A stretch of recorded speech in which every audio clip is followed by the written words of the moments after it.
I'd like to thank each of you for being here today. Um, what, what you're about to see is a cage match between a non-martial artist and two martial artists.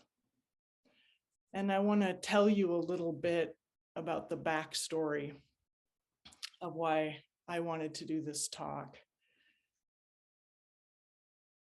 Some of you may know, but some of you may not know at all, that over the course of the last couple of years inside of Chosei Zen, there's been a little bit of a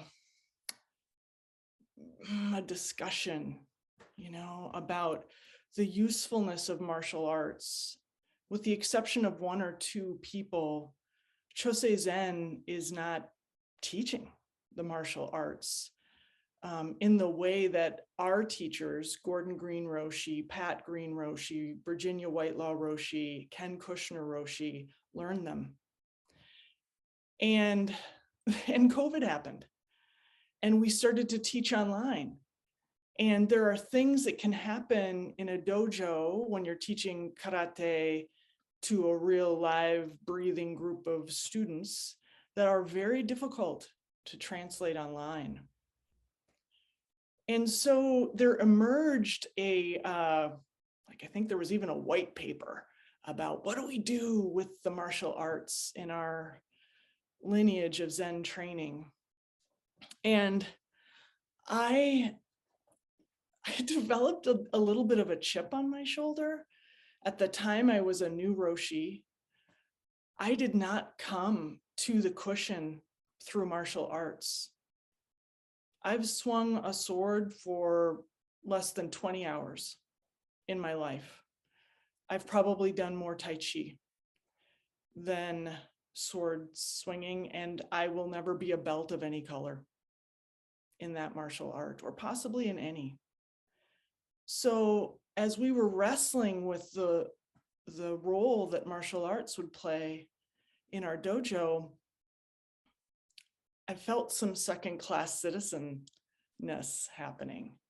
Like, oh, there are the real Roshis who trained in the martial ways.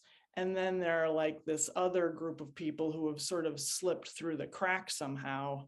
And we're not sure how they got here, but maybe there's a sense that, there's a primary way that we train and maybe a secondary way that we train. And we've been wrestling with this, and that's why I wanted to take on this text. Fudochi is a series of letters from one sword master and ceramics master, taekwondo, to another sword master. There are lots of references to the way of the sword, to kendo. And for me, this was the wrestling match. It was a way for me to get clear, because the truth for me at this point is this: if we get overly attached to martial arts, we're in a deluded mind. If we think, oh, martial arts is the way that we train, number one, we're creating a duality of right and wrong. But the other thing, and for me, this is where I want to give my life, is we're saying to anybody who can't swing a sword or can't get into a dojo, who isn't nearby one of our dojos that has these assets, these shinai, these mats, these tea rooms, right? That if you can't get to one of those places, you can't really train in Zen. And I refuse to believe that. It's not true to my own experience. And when I think of the people I most want to reach through my vow of priesthood and my Roshi existence, I am committed to distilling to the essence what it is we're trying to teach, whether it's through a martial art or whether it's through Zen leadership training. Distilling to that point and then trying to use as much creativity as I can to bring that to as many people as I can. So this interaction with this text is deeply personal for me as I try to figure out the impact I want to have as a teacher. So this is the 2023 version of the wrestling match. I hope to revisit it in another 10 years. This is a text that I read regularly. There's a lot of good in it. But as of today, this is where I am. And when I say this is where I am, you know, one of the rules that I try to abide by when I teach is to not pontificate, speak to my own experience. That's all I can do. So for some of you, this talk will have no resonance. And I'm sorry. For some of you, this talk will have some resonance.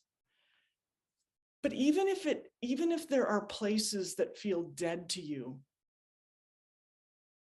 I invite you into those places as well.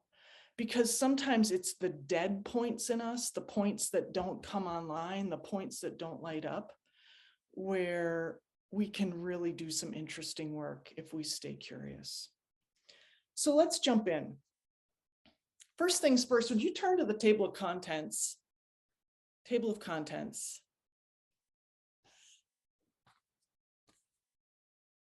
I mention this because when I read through the names of the first, especially the first 12 chapters through page 41, cutting the before and after, you know what this reminds me of?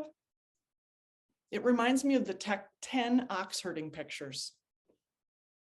Fudochi reminds me of the 10 ox herding pictures, and I think many of you will know what that is, but besides this text, Fudochi Shimyo Roku, there's another text that is very common among people who are first coming into the dojo, and that is an introduction to Zen training by Omori Sogen. And that book is split into a few different sections. And one of the sections is his interpretation of the 10 ox herding pictures. Why do I bring that up? Because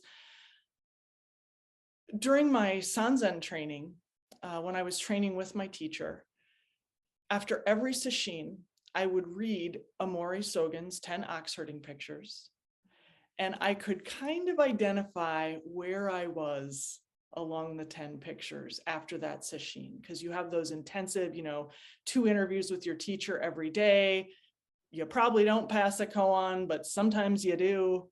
Maybe you pass more than one. I mean, who knows? Individual results vary. But I could see sort of where I was in those 10 ox herding pictures. And it was a really nice way for me to sort of evaluate if my training was going deeper. And that's what the first 11 chapters of this match for me. The first chapter about the deluded mind, which is all of our minds, basically, when we start in this. It's like picture number 1, right? The person who has no idea where this ox even is, and so forth. And I'm not going to go matchy one by one, but if you've had an on-ramp with the ox herding pictures, you may have a nice corollary with Fudochi. So, in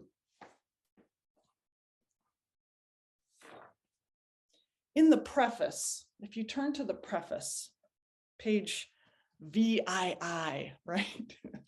7 in Roman numerals, right after the table of contents. This is Tanoi Roshi's. So this is Gordon Green Roshi, Pat Green Roshi, Ginny Whitelaw Roshi, Ken Kushner Roshi, Darduni Sensei. You trained with Tanoi. I can't see everybody who's on, but many of you met Tanoi, right? Tanoi Roshi, and he was, to my mind, one of those once every 500 years guys. And he took it on himself to translate this because he was so dissatisfied with every other translation of Fudochi. So he translated this, and then in true Zen form, he didn't sign the preface. He just signs it with Gasho. But I want to point out that in the second paragraph, start of the second paragraph, the reader will find that the format of the following address the serious student of Zen and the martial ways. And he says, this text was developed specifically for my dojo. You know, this text was designed to match, complement the way that Tanoi Roshi taught at his dojo at Chosenji. And the final sentence, though, says, it may, however, be of benefit as well to those who seek the way in any endeavor. And that feels like an open kamae to a person like me, who doesn't start in a martial way, but who is committed to the way, right? So I love just in that first paragraph, he's giving context for this text, right? But also keeping an open kamae. It's not just for those who train in Honolulu, in his dojo, in the fashion that he had created. And then for those of you who are in priest training, you'll notice that he goes on to list the greatest hit sutras. You know, he says, you should read this in concert with these other sutras. And he makes reference to some of these sutras in the end notes. So this opening kamae, giving you context, but also creating a place, I believe, for all of us. And when I think of the totality of Tanoi's teachings, you know, I got a hold of some audio teachings of him teaching the art of war to a bunch of bankers in Honolulu. This guy had range, man. He had range. So, you know, numerous black belts in several martial arts, but also getting down with the people from the SNL. And that creates a big enough path for me to get on as well. All right, so then page 1, Taekwan, he's the guy writing the letters, right? And he's writing them to the guy on page 3. These are not the real people. These are just carvings of the real people.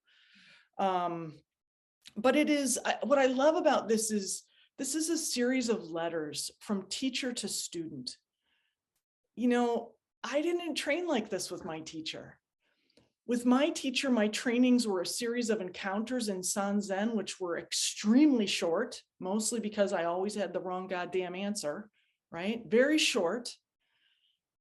And there was no additional context usually or discussion. And the sharpness of that works in many ways. But now, you know, as we're doing more online, we're finding that context is useful. And again, this is where I find these letters as being useful. This is kind of like the behind the scenes of what your teacher is trying to impart to you. And for that reason, I really love these, thinking about these as letters to a student, and how in my own development, I would have ached for things like this. And, you know, luckily I've got a teacher who's written a lot. I went to a lot of her trainings, right? I learned to teach in her modality. I co-taught with her through IZL. And so that was kind of the way that I could get inside my own teacher's head, you know, her own body, really feel into that beyond the Sanzen room. But this is a really nice complement to what's happening in a Sanzen room between teacher and student. So on page 5, this is the Fudo Myo-o, the image on page 5, right? And Tanoi in his preface says, strive in the spirit of Fudo. Strive in the spirit of Fudo. And this being looks fierce. You know, you've heard the term getting the hairy eyeball, right? This is like that mean mom look that just stops you in your tracks. But what is this really about? What is this image of Fudo really about? With my students, I call it sincerity. You know, I say train with sincerity, but as I'm reading this again, I feel like that's actually not a strong enough word. I mean, this image of Fudo, there is a point of a sword that is coming through that essence. So it's beyond sincerity, which feels a little syrupy, frankly, when I say the word. Maybe it's fierceness, or the word I use with my staff at work is there's a wholeheartedness, like throw your whole self into this, go for broke, nothing to lose, right? So no matter how you train, what way you train, this is the spirit. This is the spirit of wholeheartedness, of all inness. And if you're not going to sit down on a cushion today and be all in on this, don't bother. Be in or be out, but don't be half-assed, right? How can we channel this spirit of Fudo? So in this first chapter, we talk about the dwelling place of ignorance. And again, this is the dwelling place where most of us are all the time. We are just hopping along thought to thought. We think all that our bodies for are to carry our giant brains around. Thought is unconscious a lot of the time. And so we think like, oh, like the thoughts are me. This is what's happening. That the silver screen of your life with all of its drama and protagonists and antagonists, right? Thought by thought. This is my life. This is delusion. This is delusion. As I talk about Fudochi today, I'm going to draw on two experiences from my own history. One is basketball. Some of you know that I played professional basketball. And when I think of the harshest physical training I've ever experienced in my life, it's basketball. It's got to be it's basketball, the running until you throw up, until you hyperventilate, playing with broken bones, leaving to get 3 stitches in your head as I did once, and then coming back in for the last 4 minutes of the game. That was my harshest physical training. And so in your journal, if you've got your journal open, I want you to just take a moment, and I want you to ask yourself and write the answers down for yourself. What is the most physically demanding thing you have ever had to do? Like for more than a day. I'm not talking about, the time that you stayed up all night, but what is the most physically demanding thing you've had to do again and again and again and again? Go ahead and write that down in your own journal.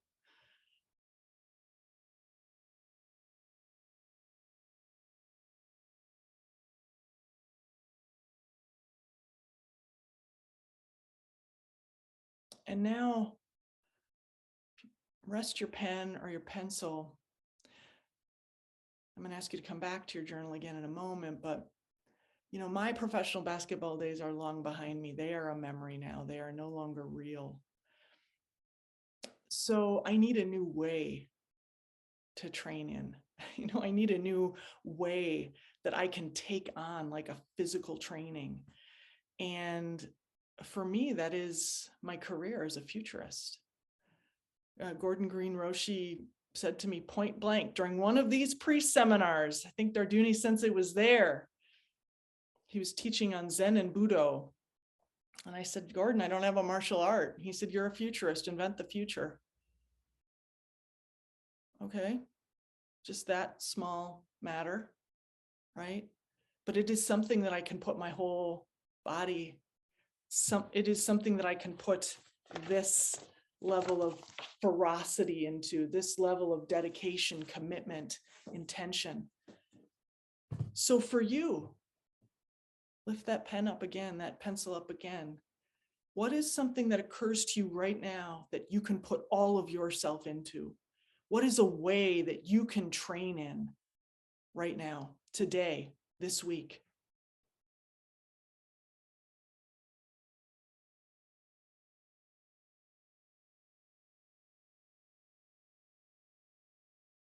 This is your encounter between you and you.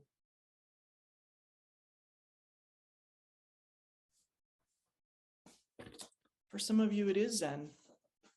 It is martial arts. For some of you, it's something else. Maybe it's being a spouse or a partner, a parent, the hand-to-hand combat of being a parent. But anyone who is committed to a way can use their daily life as training in that way. It should push you. You should push yourself.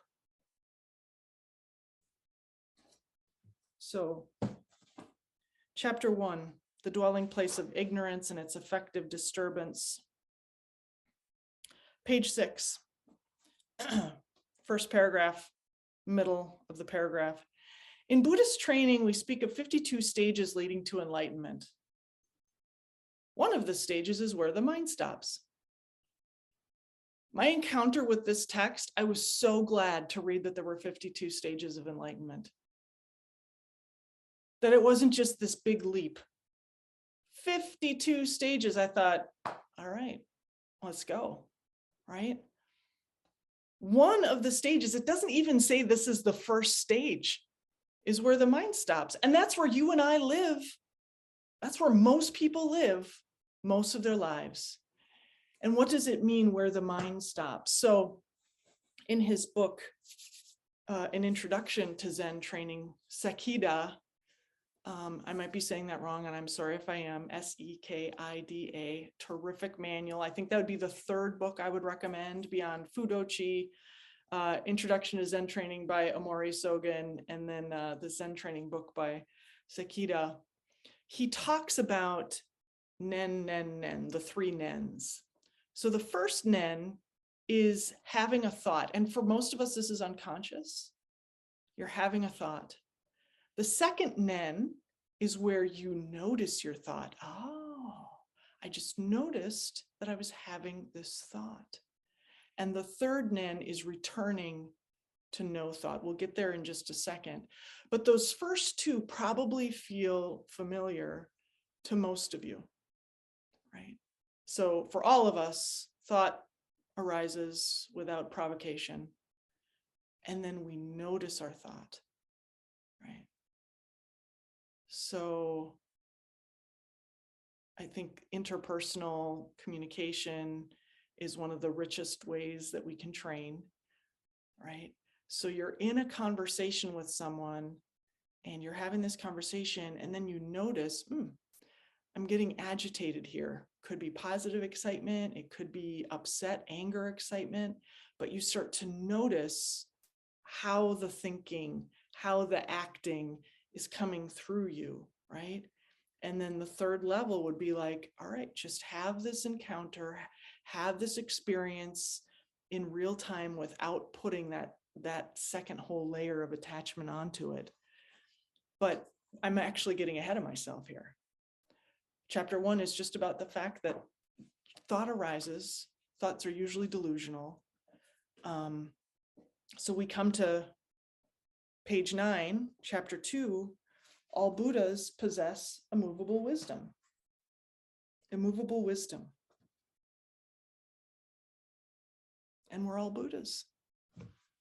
What is this saying? Something else is available to us than just going thought to thought.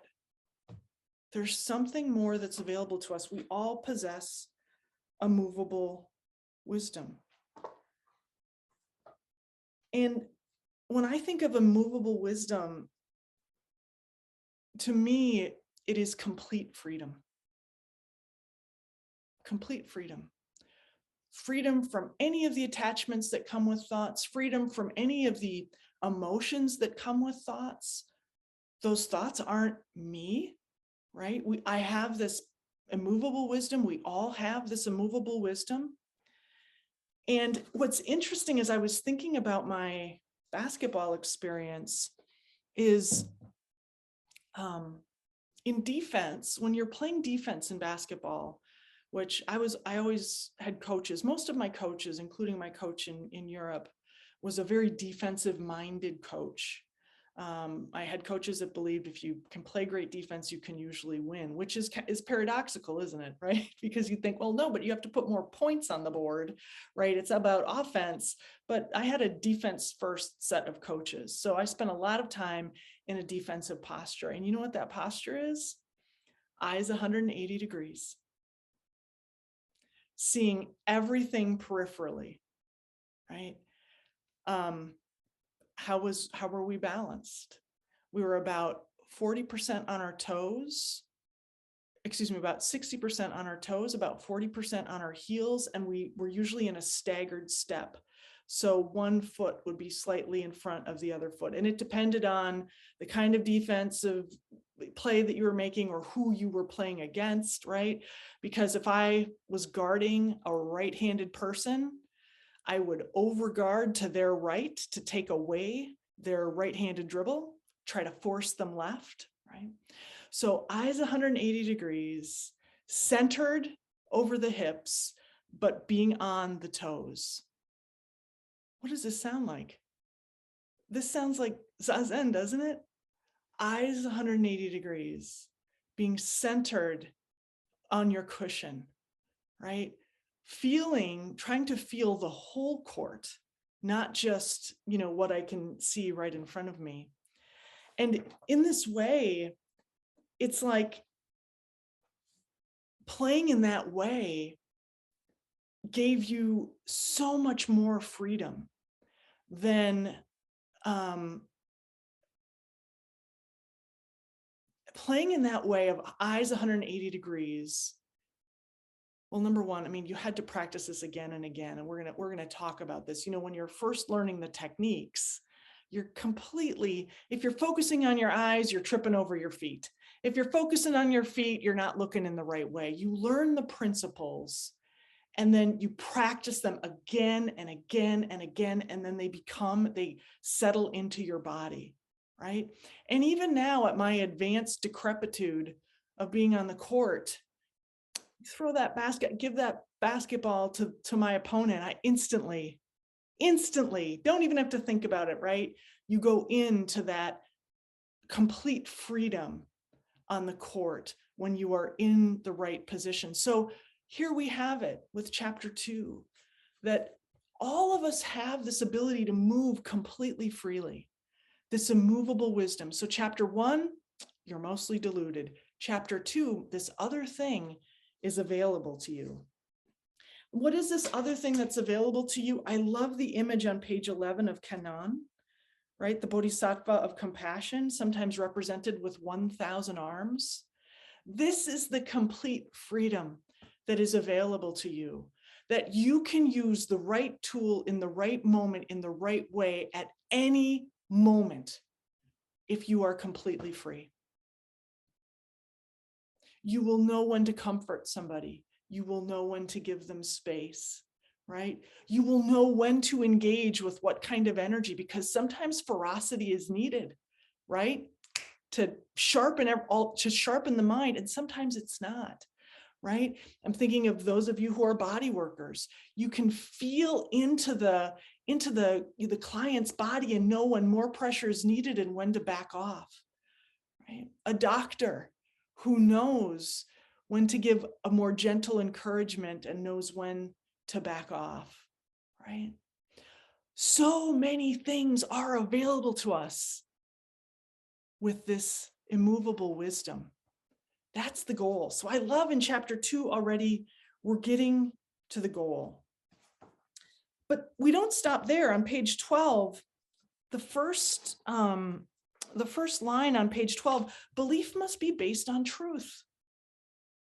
That's what we're going for here, truth. It's the wisdom of Buddhism to demonstrate the nature of things by means of an object, right? That is the case of the ways. So the reason we don't just train on the cushion, we try to put it into our hands and feet when we're preparing food, right? When we're swinging a sword, when we're doing body work, in my case, when I'm facilitating a team, right? We put it into a way, a doing something, a thing, so that we can experience it in our own body. so that it's not something that is just static and like an isolated state, but it is something that is available to us at all times. Page 13, middle section, right above sort of that haiku, that poem. When the highest level is attained, the body and limbs perform by themselves what they have learned without interference from the mind. In my experience, this is the flow state. It is the ultimate flow state. In basketball, it was when a game happened, but I have no memory of it. I was there. I was on the court. I can see myself on the film, right? But I have no memory of it. And I have memories of games when, because there's a team and then there's an opponent, right? But we were all doing one thing. There was not there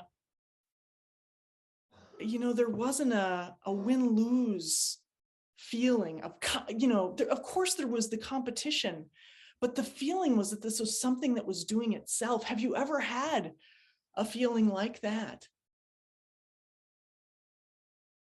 That ultimate flow state where you're not doing it. Something is being done through you, but that comes after, time after time after time after time of training, of deep, deep training.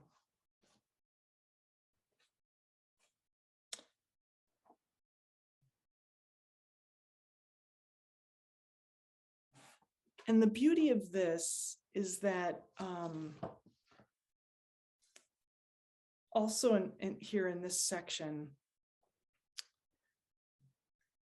he talks a little bit about, I think it is in this section, but there's kind of a wheel to this. There's kind of a wheel to getting to this place of a movable mind.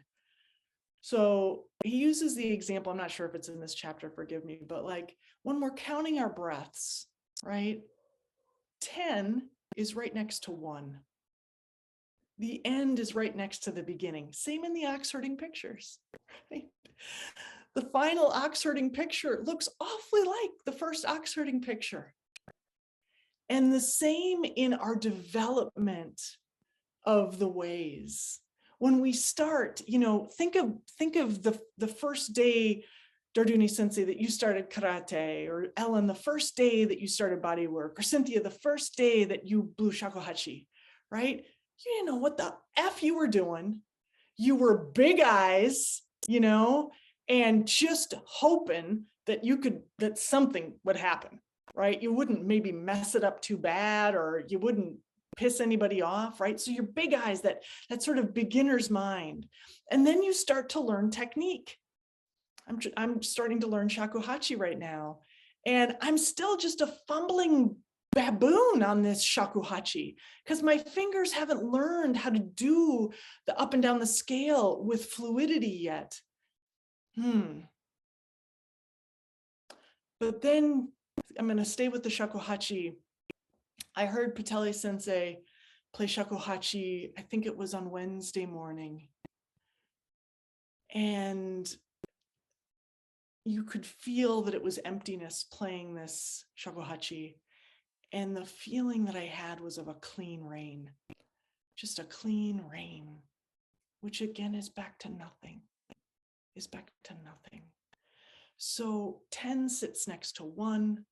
The expert in Zen goes just right back to the beginning of knowing nothing, right? The expert is egoless in the doing of the thing. They are not doing the thing is being done, right? Okay, let's keep going. Section 3, Shugyo on principles, Shugyo on techniques. To me, this was the so what chapter. This was this chapter where it's like, all right, deluded mind, all right, immovable wisdom, so what? So what? And here's how it gets put together. You may be able to reach samadhi on your cushion every time you sit. But if you walk into the kitchen to get a cup of tea after you get off your cushion and you start bickering with your partner, what good is your training? Right? This to me is where training on the cushion and training in a do or a way, really comes together. The freedom that comes with mastery. Endless repetitions to build that cellular memory for how to do it. Now, chapters 4 and 5 on pages 17 and 19, these two things feel like a couplet to me, right? Chapter 4 on page 17 is not to leave a hair's breadth. And I looked it up because that always struck me as weird. Hair's breadth is misspelled. I love it though. It's spelled hair's breath, like respiration, and it should be hair's breadth with a DTH at the end, which is about the narrowness of a hair's breadth, right? Because we're getting at no gap. So both chapter 4 and 5, 4 being about a hair's breadth, chapter 5 being about striking a flint, these are about no gap. And I have two stories to illustrate this in my own training. The first one is, this happened at a sesshin at Spring Green, and shoot, man, this must have been maybe day 3 or 4 of a long sesshin. And I was there training with my teacher. So I had Sanzen in the morning, Sanzen in the evening. And one of the other participants and I, so the way it works at Spring Green, hope to see everybody out there at some point, is the cottage has an upper loft. And depending on the number of men and women who come to train, sometimes the women stay in that cottage in the upper loft. And that is what happened during this particular sesshin I'm going to share with you. And I had a deal with one of the other women staying up there. Like the first night, I set the alarm to get us up at 4 a.m. so that we would be in the dojo by 4:30. And the second night, she would set the alarm, and we would just take turns. We would alternate, right? Well, I'm only pointing out that it was her turn to set the alarm because it helps the story. I'm not trying to cast blame, but it was her night to set the alarm.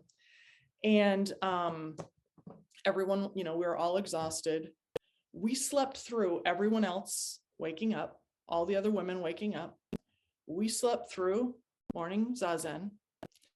We awoke when my teacher climbed the ladder into the loft and said the name of my friend, Rebecca, are you going to train this morning? Dong! Like you are sitting straight up and no hair's breadth. I'm awake. Do I want to train?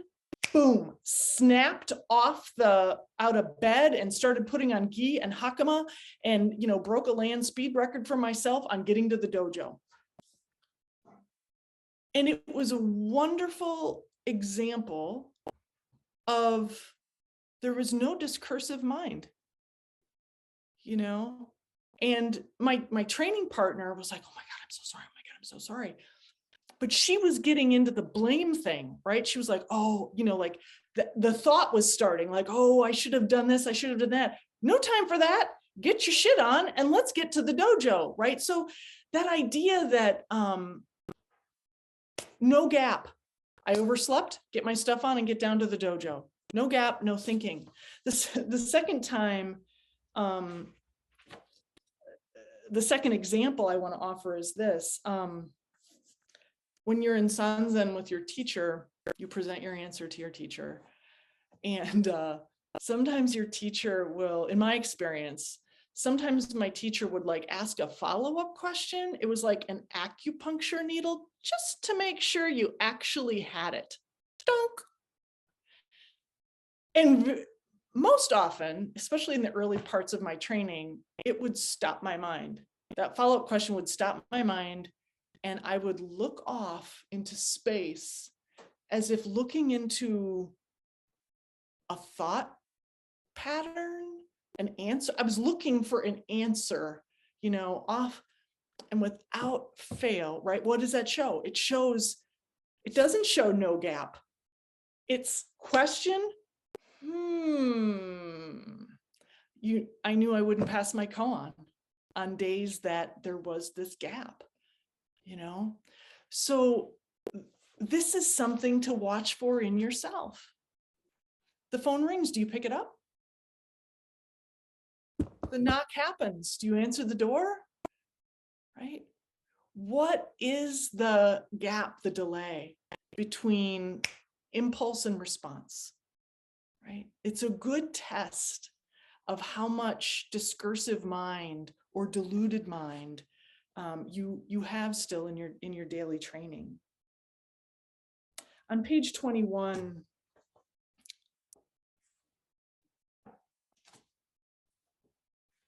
just to reinforce, this is not something that you learn through your head. Page 21, middle of the page, talking about water will not make the lips wet. A skillful discourse on fire will not make the lips hot. Unless one experiences real water and fire, one cannot know them. And I would say this, it is unmistakable when you do. There's not a question of, have I just experienced moo? You know. Okay, section 6, where to place the mind.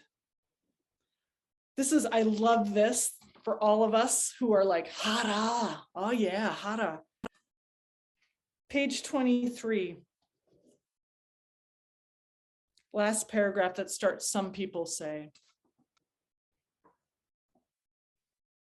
Some people say, whenever the mind is directed, the whole person follows and the enemy is sure to defeat you. It is better to keep the mind in the abdomen just below the navel, and this will enable one to accord with the changes in the enemy's movement. This is what I learned playing defense in basketball. If I stayed in my center and I watched my opponent's center of their body and where they were going, they could head fake me, but I wasn't watching their head. I was watching their abdomen. That's where the truth was. Same thing in tennis, right? So if you're trying to do a passing shot, right, the person is usually trying to react. And if you can time your shot so that you can see that their abdomen has already moved to the right, you can pass them on the left, right? So where the abdomen goes is generally, where the opponent goes or where the person goes. Even dogs can do this. Even dogs can do this. But for the Buddhist, the ultimate point, it says, is not to keep the energy, the attention in the hara, in the tanden, in the abdomen. That's not the supreme point of training. The supreme point of training is to let one's mind be everywhere, at all times, all at once, right? So putting the attention, putting the energy into the hara, important first step, but it's a basic. It's a prerequisite, but it's not the answer. What we are going for is the freedom to be in any place that is necessary. So I know that when I visit my adoptive mom in the nursing home, I never know. She's 96 now, and she's been kicked out of hospice 3 times because she hasn't died according to the hospice schedule. And day to day, week to week, it can be a different thing. So when I walk up to her door now, I think about, or I shouldn't say I think about, I used to years ago put my hara in my hand, for example, or put my ear in my foot to play with the body of like, what's possible? Can I hear with my feet? Can I taste with my hand? Like what's possible with these senses? But now the advanced level that we're really going for with our training is to not let the mind be in any one place or put it in any one place. Because if we want to be canon and be useful in every instant, the mind cannot be in one place. So we can start with Hatha training. And this is a basic and it's a prerequisite, but it is not the end. It is not it. And you will be far more useful if you can let your true mind, that immovable mind, be wherever it needs to be at any moment, constantly moving and changing. So chapter 7 and chapter 8, these again feel like a couplet. Chapter 7, original mind versus deluded mind. Chapter 8, conscious mind, no mind, right? These are different lenses on the very same thing again and again. Two things I want to point out here. The first is that Ginny Whitelaw Roshi's flips that she teaches in the Zen Leader are so useful for being able to flip from deluded mind to a reframing into a much wider view. You might not get all the way into original mind, but you can't do the flips in the Zen Leader and stay in deluded mind or stay in conscious mind. They will take you to a bigger picture. You will have a feeling of that bigger mind. And the second thing that I want to dispel here, and this kind of gets at chapter 8, on page 29, there's a line here. Let's see. When mind is empty. Okay. The second to the last paragraph, the paragraph starts, if the mind stops, it means there's something in it. Okay. There's the line in that paragraph says, when the mind is empty, it is called mushin. I think there is sometimes a misunderstanding, I know it was true for me, of what mushin is. We say, oh, mushin is emptiness. That's what that means, or the void, you know, that's what that means. But to me, that's, I don't know, we don't quite have the word, because like emptiness, the way that I think about it is, this is a mug that still has about 3/4 of a cup of tea in it. If I empty it, if that mug is empty, what it's pointing to is the lack of tea, right? So when we think of emptiness, we think of it as a lack of this other desired thing. In the cup, the lack of tea. But that is not what mushin means. That's a false translation, because what mushin is this vast field of possibility.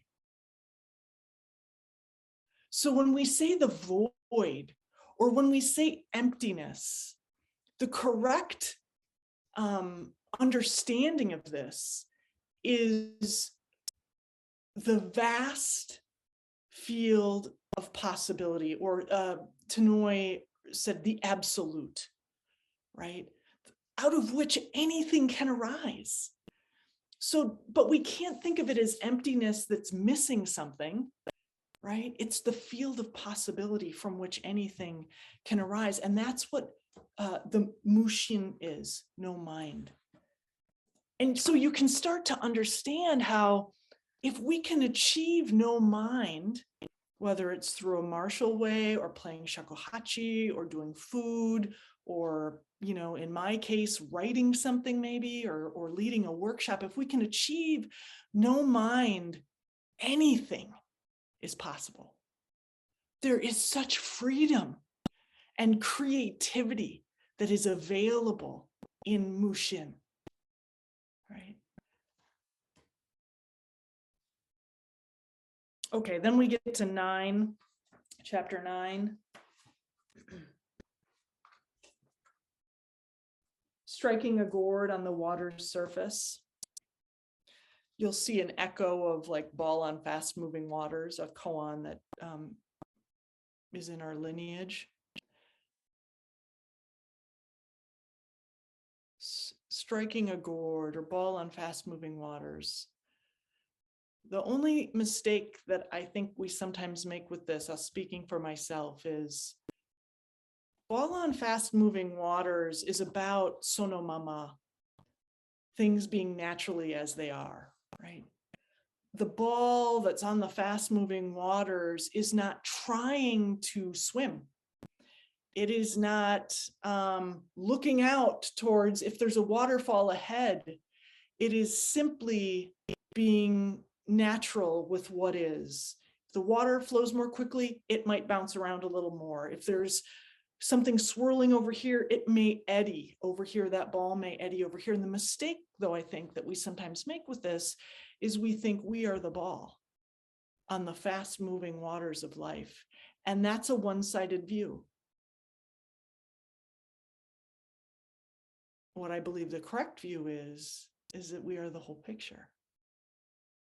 The ball is acting naturally. The water is acting naturally.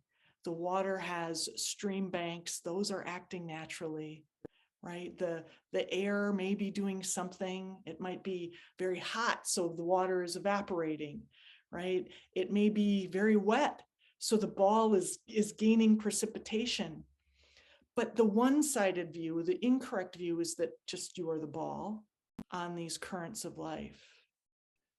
The big mind, right? The mushin is the whole picture, And everything behaving naturally, sonomama, naturally as it is.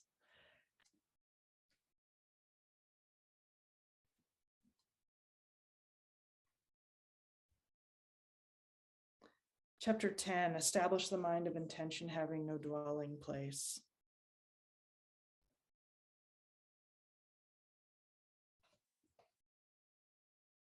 There's a tradition in Zen that when you have a kensho, an enlightenment, and certainly, when you have Inka or after you achieve Inka, you write a poem. You write a poem that sort of captures your experience. And so I love the poem on page 34. You can see it easily, it's inset. And it reads, "The flower of the brushwood gate unintentionally gives off its fragrance." It's not trying to give off its fragrance. It's not saying, "Ooh, look at me." It's not aware that it's a flower. This is from nature. We get so many examples of the mind that does not stop. So in my own daily practice, as I'm encountering people, at the very least, I want those encounters not to have a residue, like a, the smell of a fart. I don't want them to smell. I want them to be clean. And ideally, I want them to give life, but not in a way that's forced. In a way that is sonomama, like that flower at the gate. Not trying to give off a fragrance, just doing it. Because that's what it does. And this requires ripening. This requires endless repetition, because you're going to get it wrong again and again and again and again. I might get it right one every 1,000 interactions. I don't know, it might be less than that, right? But how can we, in our interactions with others, be that fragrance that's not aware of itself and yet is there at the gate?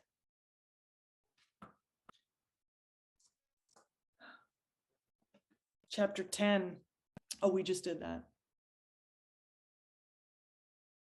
Chapter 11, to seek and return the runaway mind back to its original seat.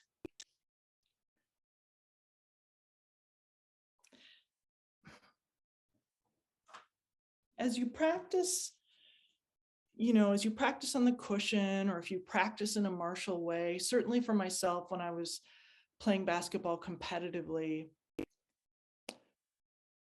stepping into the court, something happens, like you flip it on, like, all right, we're here to go. It's go time, And ideally, you bring the same energy to your practice as you do to your games.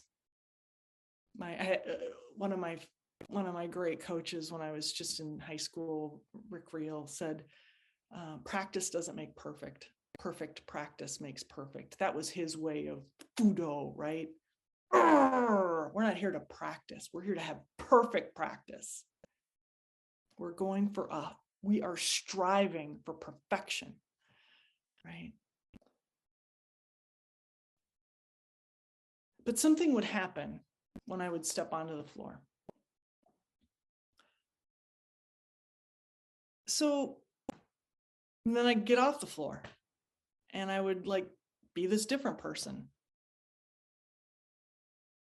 Does that happen to you? When you're on the cushion, can you achieve samadhi? But then by the time you've put your cushion away, or by the time you've taken your robes off, you're someone else. There's conditional samadhi and there's absolute samadhi. And conditional samadhi, many of us have it. It's the samadhi when we're on the cushion. It's the samadhi when we can get into our flow state with whatever we're doing. But if we really want to reach that supreme level, we have to carry that samadhi, we have to carry that mushin, that ability to react to whatever comes forward in the moment, into all of life. And Kushner Roshi told me, this was several years ago, I think it was the February of COVID, so February of 2020, we were in Honolulu training at Chozenji, and we were just having breakfast one morning, not at Chozenji, just at the hotel that we were staying at. And I was talking about the Zen training and how my marriage was getting better. And he said to me, he said, when you're really achieving in your training, he's like, I have noticed that it is home and work that really start to change, right? Home and work that really start to change. And I think the reason is this idea that you train and you train and you train, and your samadhi stops being contextual only to your training, and it starts to permeate, and mushin starts to permeate. So the thing that used to just really frustrate you about your wife or your partner or your kids, you're not hooked by it anymore. There's no ego there to hook that into. There's no story anymore, because you're a field of possibility. You're embodying the field of possibility, and you're able to see whatever is arising as it is actually arising, for what it actually is, not for how it hits this bell of every other story you've ever told about this very same issue since the time you've known your child, or since the time you've known your partner. Similarly at work. So what I believe we're getting at in this chapter is this idea that there is conditional samadhi and there's absolute samadhi. And how do we catch ourselves? Deluded mind. My mind is stuck. How do we bring ourselves back? And that is kind of the full circle of how any way that we train in our marriage, with our kids, at work, is a way. Because those are the contexts that might most hook us, right? In the dojo, in a way, it's easy in the dojo. Everybody in the dojo has the same goal. We're all there for the same reason. But then you have to go to the grocery store and deal with that asshole behind you, right? That's the real training. That's the real training. So it's the real life training. Okay, chapter 12, is cutting the before and after. The only thing I want to say here is, for those of you who have had a kensho, you have had a realization, maybe you've cracked through a koan in a way that has been extremely profound. Cut it off. For myself, I wasted a lot of time trying to chase that back down, trying to go back and find that. It'll never be available to me again, right? Every time sitting on the cushion is like the first time. There's no chasing what was, that's in the past. Cut the before and cut the after so that you can be completely free in this now. There is nowhere to fall, right? There is nowhere to fall. Can you trust the cushion? Can you trust your training? Can you trust your samadhi to know, right? This is all there is, and this is all that's needed.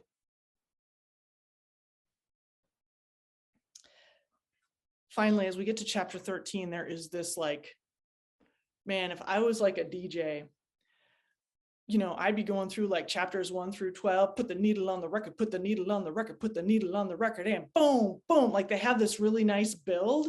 And then you get to chapter 13 and it's like, and the record just scratches. And you're like, what the actual hell is happening here? Tone shift, huge tone shift. And this feels like every correction my teacher ever gave me in one chapter. Some of you have heard me tell the story of my very first Sanzen interviews with my teacher.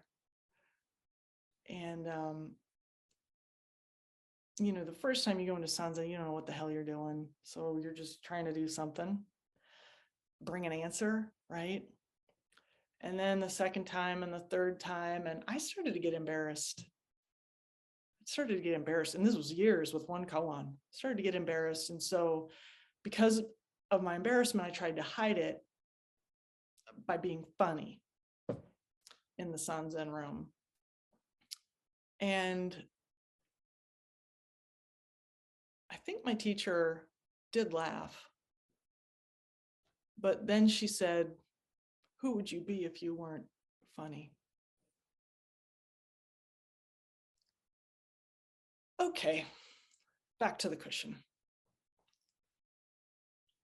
And this chapter is the comeuppance for this swordsman who, very well respected, had a lot of patrons, had a lot of followers, and Takuan on page 44 says, here's how you should be conducting your affairs. And so the subtext for those of us in the West, we're so direct. Like in modern America, you have to be direct. The Japanese are not direct, they are indirect. So when Takuan is saying this is how you should be conducting his affairs, in italics underneath is like, you're effing this up, right? On page 45, Takuan says to, you know, be careful about sensuality, be careful about desire. Takuan is saying, I see you. I see how you're getting attached to things. Stop it, right? Then on page 46, Takuan starts talking about how he's dealing with his kid. I mean, Takuan is just buttoning this whole thing down. You know, he went through the first 12 letters of like deluded mind, non-deluded mind. Here's how we get stuck. Here's how we overcome it, blah, blah, blah. And now the 13th letter comes. And I hope for all of you that you have an experience like this with a teacher, because it cuts away your delusion. Your teacher sees you. Your teacher sees where you're hiding. Your teacher sees where your default is. And your teacher is trying to help you when they call that out to you. I love chapter 13. I can so feel the pain of this chapter. And I think everybody in the dojo who's been training for any amount of time will have a story like this about their own teacher or their own training when they've been called out. It's very useful. It's very useful because it helps us cut our habits. It helps us see through ourselves.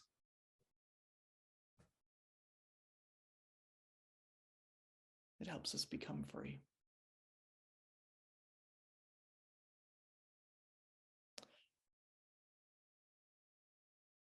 What questions or comments do you have about Fudochi?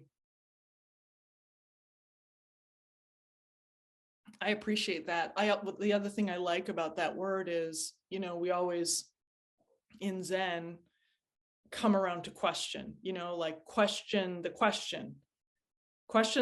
assumption, and then question the assumptions, the opposite of the assumption, or whatever you arrive at. And so the idea of uninhibited, it allows us to look at inhibited and uninhibited at the same time. Thank you. Others? Dardune Sensei.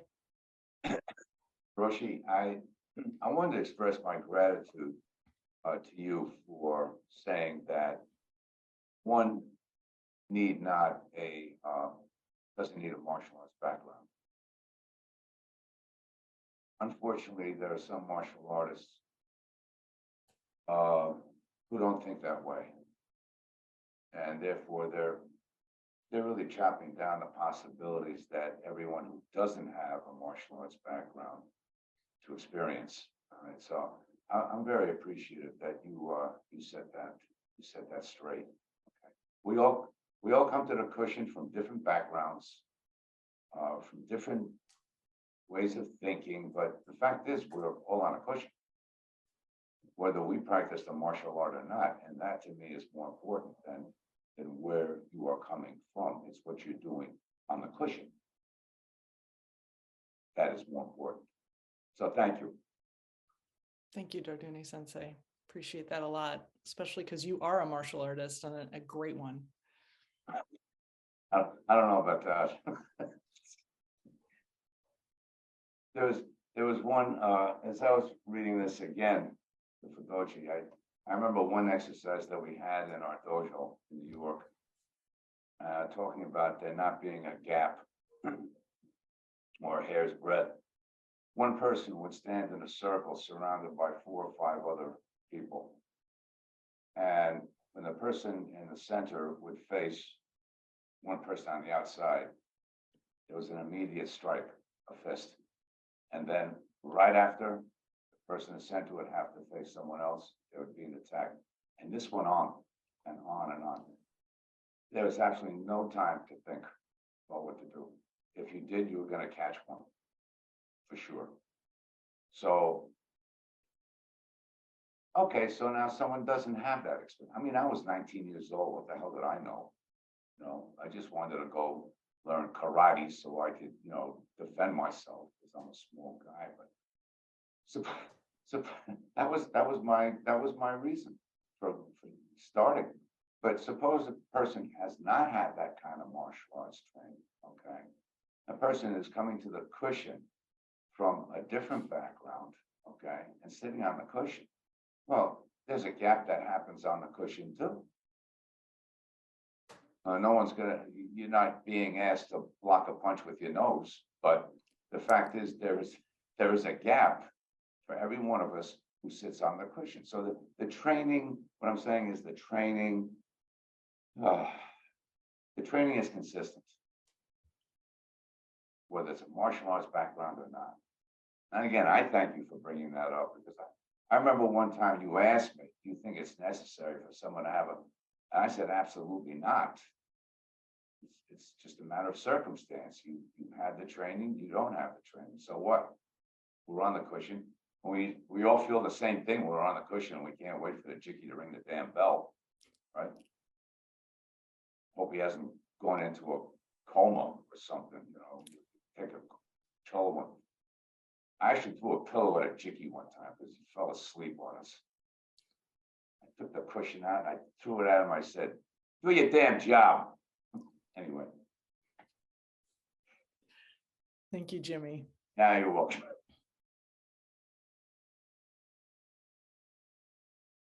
Ellen, I really appreciate you bringing this up because, I really want to set the record straight for myself too. My position is that a martial art should not be a requirement for a Yeah. student who wants to train seriously in Zen. Correct. And the paradox that is true for me in my own body is I remember going through my first weekend of Zen training. And when I did pick up a shinai and I swung the sword, I understood more about what was supposed to happen on that cushion in that short amount of time than I did from the hours of sitting zazen. And I mean, not just there, but I had sat meditation for 12 years in Shambhala meditation before coming to our Zen dojo. So there is definitely like a usefulness and an efficiency about it. But of course, when I think about the people that I care about bringing to the cushion, a lot of those people are women.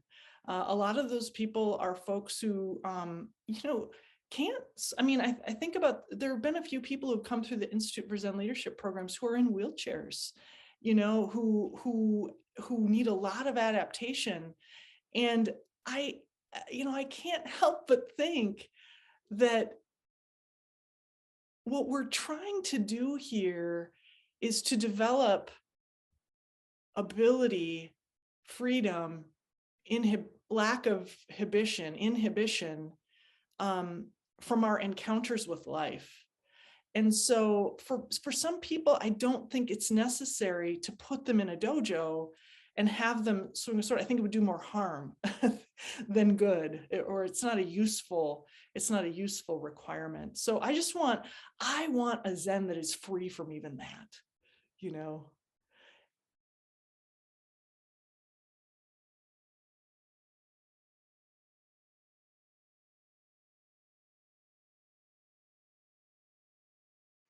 a couple of things come to mind. One, about the severity and compassion, being the jiki. It reminds me of Dardune Sensei and Patelli Sensei when they did their karate talk. And I remember you, Dardune Sensei, saying, I'd never punch a kid I wouldn't hug, but I'd never hug a kid I wouldn't punch.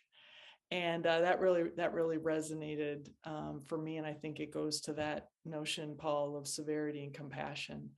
The thing that you're talking about the elasticity of time and how some time can like spread out in those moments. I think that's one of the things that in this 49-day training, when we're talking about time, I think there's probably more to say about what that is. I think that's an extreme example of the not a hair's breadth. And that is worth, I think, exploring a bit more. Others?